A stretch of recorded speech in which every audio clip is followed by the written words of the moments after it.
Or just show up at the arena, whatever you know, the day of the show, blah, blah, blah. And we were thinking, oh yeah, we're in. Meanwhile, this guy's thinking, oh, we got two schmucks to carry in all the ring for us and the chairs. So we did. We were in there with a smile on our face, lugging in the ring posts and setting up the chairs. And you know, there's a big lineup outside, but we were already in. You know, it was kind of first come, first serve seating. And I guess at the end of it was myself, Adam, and my younger brother, Josh. And we, so after we were done setting up all the chairs, we're all sweaty and everything. The guy goes, hey, and I'm sure it probably wasn't a good idea on his part as far as insurance purposes and things like that. He goes, why don't you guys jump in the ring for 5 minutes? We were just like, the ring, oh my God, we'd never been in a ring before. So we rolled in the ring and of course started hitting the ropes and clotheslining each other. I think I gave my brother a flying body press off the top rope that I almost knocked him out with, and then Adam dropped down and made the 3 count. And so that was our first experience in the ring, and of course the guy let us, you know, sit right there ringside. And then every year they would come around every summer, and you know, the next year we were sitting in the crowd, and for some reason we weren't sitting together. He was sitting across from me and I was sitting on the other side, and we looked at each other at the intermission and we said, we want to get in the ring, and we each rolled in and the crowd was in the ring, and we started, you know, wrestling in the ring, and the crowd started reacting. And we were like, oh my God, so that was kind of our first taste of, even though we didn't know what we were doing, but it was our first taste of being in front of a wrestling crowd, you know. And it was funny because I think it was just the fact that these 2 kids rolled in the ring and we're goofing off that got the reaction, but not that we were executing the moves perfectly or anything like that. But like I said, that was the first taste of it, to get that first taste of reaction from the crowd. It was like, man, I really, you know, it was kind of like a precursor to things to come. Of course, security ran down and pulled us out and said that if we got out of our chairs again that night, they were going to throw us out. But it was an experience that neither one of us will forget. And then kind of, like I said, gave us each the kind of the bug to that this is what we really want to do with our lives.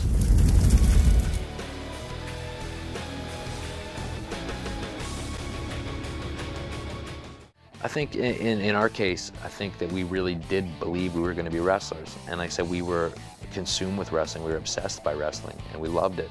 And we would sit around on weekends and talk about how we were going to be wrestlers, how we were going to get into the business. And like I said, we had no idea about the business. We thought we knew something about it. We knew nothing, and we thought we had it all figured out.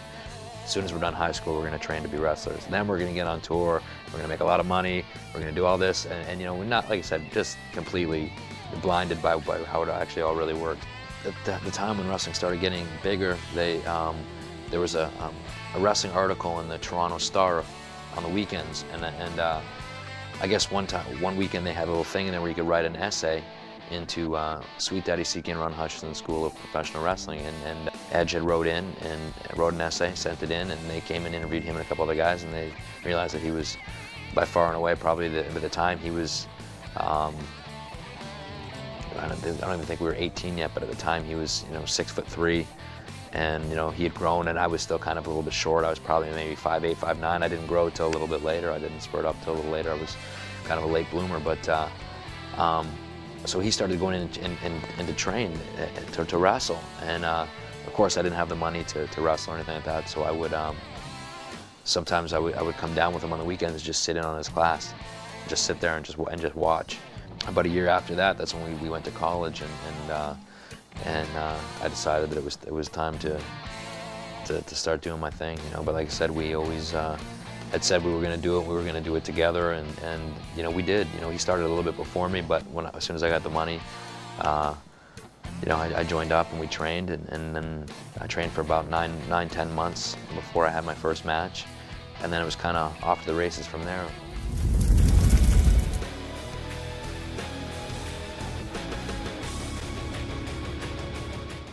At the time when I got out of wrestling school, like I said, just showing up at shows and trying to get booked and just trying to get experience and get out there and get my name out there.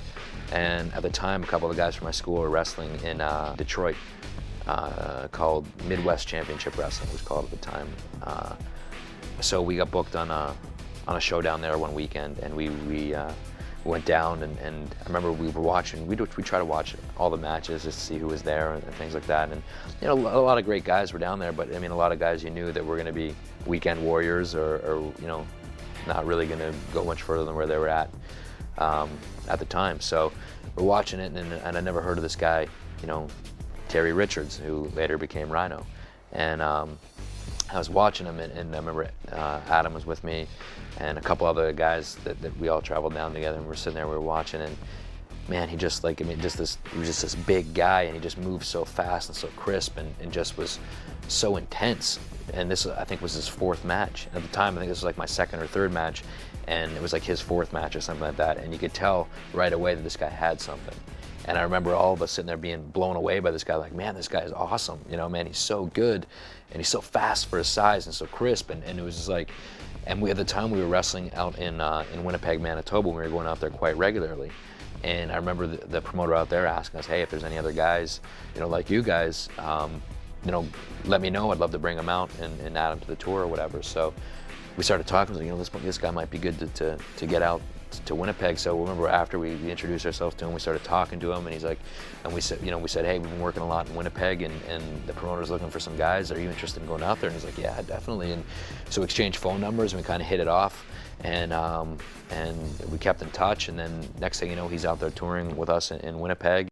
So actually, a funny story about that is that at the time, the promoter in Winnipeg was a little Italian guy, about 5'5", named Tony Candello, just a total character, but a great guy. And so I remember being on the phone with him, and he was asking me, Rhino, he's a big guy, right? And I was like, yeah, he's big. And okay, we're looking forward to have him out here, all that stuff. So we're like, so we get there, we fly into Winnipeg, and it was the first time Rhino came out, and the promoter comes and picks us up at the airport, and we're putting our bags in.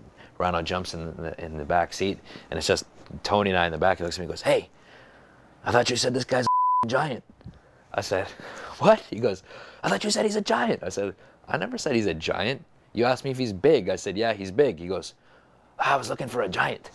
And he goes, but he's pretty big though. Let's go. And we jumped in the car and drove away. But then after the first time he saw Rhino in the ring wrestle, he said to us, this guy can come back whenever he wants.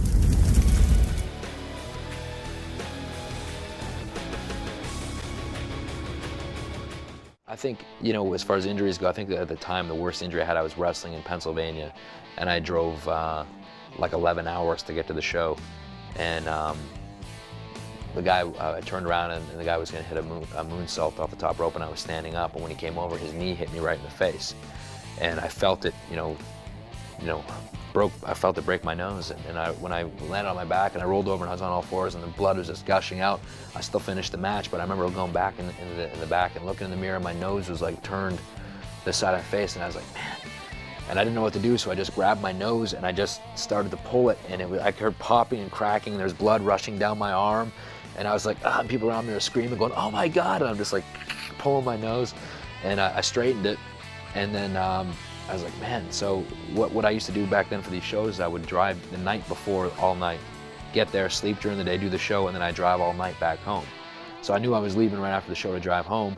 So here I am driving 11 hours with an ice pack on my face for like 11 hours. By the time I got to the border, the guy at customs was like, he looks at me, and I guess he realized I had a rough night, because my eyes were starting to swell and get black, and my nose was all swollen.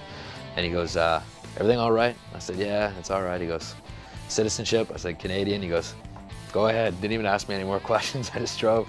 I went home, and I went to bed. I woke up in the morning. My eyes were completely swollen shut. I couldn't see anything. I actually crawled to the kitchen and got ice cubes out of the freezer and held them on my eyes till my eyes would open up again. But I mean, I think that was like just that and bumps and bruises. But that was probably the worst injury I had while I was kind of on my way up, and never anything serious, luckily.